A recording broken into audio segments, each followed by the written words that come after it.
السلام علیکم ورحمۃ اللہ وبرکاتہ۔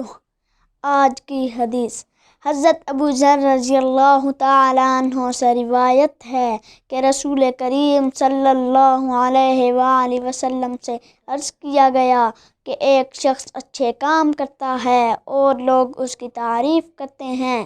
آپ صلی اللہ علیہ وآلہ وسلم نے فرمایا، یہ مومن کی فوری بشارت ہے۔ وضاحت: لوگوں کا کسی نیک شخص سے محبت کرنا اور اس کی تعریف کرنا اس کے حق میں دنیاوی بشارت اور جزا ہے۔ مسلم شریف۔ اللہ تعالی ہم سب کو صراط مستقیم پر چلنے کی نیک توفیق عطا فرمائے، آمین۔